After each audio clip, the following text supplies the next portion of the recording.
Hello everyone, and welcome back to your central for Star Wars videos. As some of you may know, I left the game Swtor back in April time of 2018. I figured now would be a great time to give my fresh and honest opinion about the state of the game, what I've missed, and what we can expect coming. As I said, this video is an opinion. Please share your own thoughts with me down in the comment section below. Usually we get some good debates happening. I've decided to break this video up into a series of core MMO features: story content, flashpoints, operations, PvP, quality of life, developers, and the overall state of the game. The last update I played was in 2019, Jedi Under Siege. Despite the fact it was released in December 2018, I shortly revisited the game to play the small update. This one takes place when you are faced with rejoining the Empire or Republic, and are later sent to Ossus, where a bunch of crazy events happen, including the return of Darth Malgus. So let's kick this off properly, with story content and what has been added since I left. With the return of Darth Malgus and the new allies on the Republic side, comes the expansion Onslaught. So to keep things simple, I'm going to be specifically talking about Onslaught and the things added to the game leading up to the expansion. The well-known planet Dantooine was added to the game, including new dailies and heroics to do. There is also a new reoccurring event on Dantooine named Pirate Incursion, where the Republic, Imperials, and Pirates fight for control of the planet. The Reputation vendor rewards didn't have anything too brilliant other than a walk amount that I saw, and some of the other items were reskins.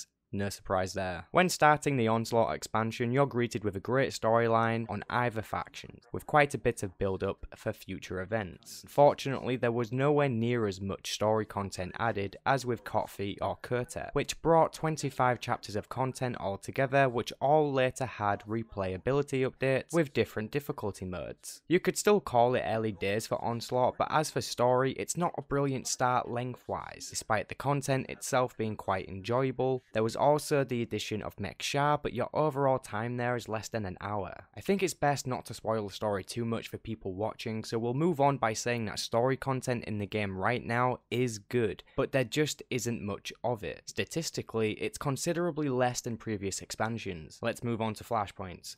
The last one I played was the Anathema Conspiracy, which released 2 years ago.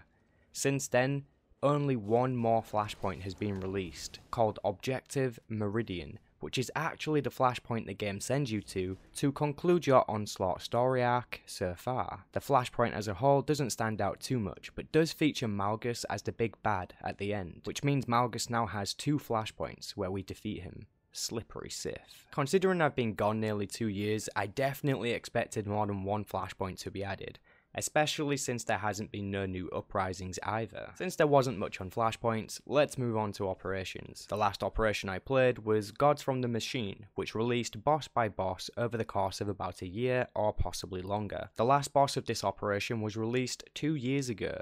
Since then, Star Wars The Old Republic has added one new full operation and one single instance boss. The new full operation, The Nature of Progress, is set on Duxon, a moon we visited back on Kotor 2. This operation has 6 bosses and has story mode or veteran mode available. Master mode is not yet available. However, they did add master mode difficulty to Gods from the Machine. Even though it was just one full operation and one single instance boss added since I left, it's a positive step in the right direction, as Kotfi and Kurtet did not see this much updated for operations. Don't think it to be a good thing just yet, as the changes in gearing and harder difficulty content rewards will change your perspective of wanting to raid. Farming mobs in operations or skipping through master mode flashpoints is more than an efficient way of gearing your character these days, leaving master mode operations and veteran mode operations without real incentive. While good gear can still be acquired in that content, it's not necessary. The current state of operation content is somewhat okay, barring any of the issues I've already mentioned. Just don't expect a huge master mode community, as it just isn't there. Such a shame that is. Let's talk about PvP now. Yup, this one isn't great. When I left Swtor, the most recent PvP map added was the Yavin Map, which was essentially the same as the Alderaan map, or as we will call it, a reskin. This was more than 2 years ago. Since I left, one new Hutball Warzone map, along with one new arena, which were both before Onslaught released, meaning that Onslaught brought no significant PvP update.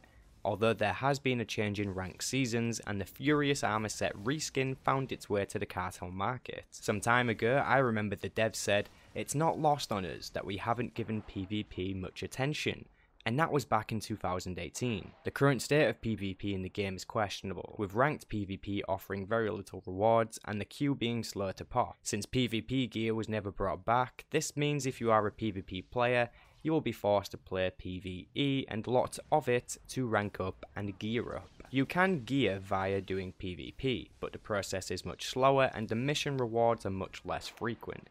PvE is the way to go if you want gear.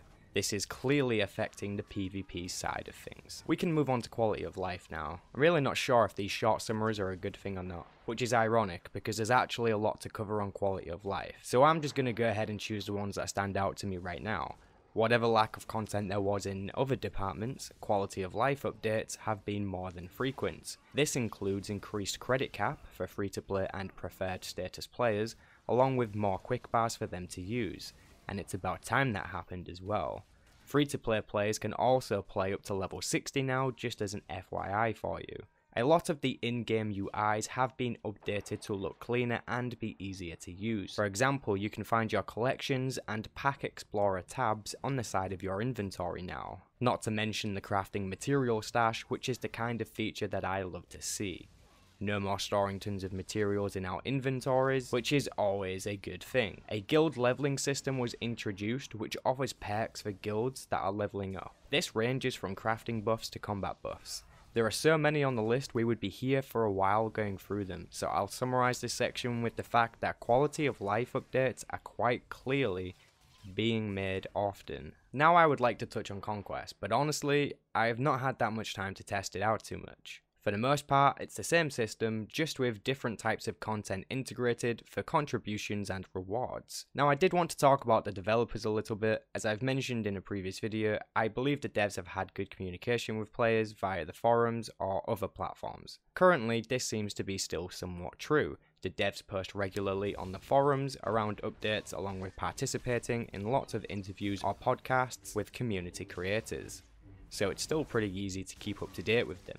Whether or not that's enough, only you can decide, compared against your own expectations. So all of this has been my current thoughts on the game. Where the game stands now, it's probably not worth returning to until another big update releases. There have been quite a few changes as evident in this video, but as a player who wants multiplayer content and great endgame, Swtor just doesn't quite fit the bill anymore. Its story will always be second to none, but its priorities will always be questionable to me. An MMO with an identity crisis seems like a slippery slope, but who knows? I hear the 10th anniversary this year is supposed to be bringing something cool. Guess we'll have to wait and see.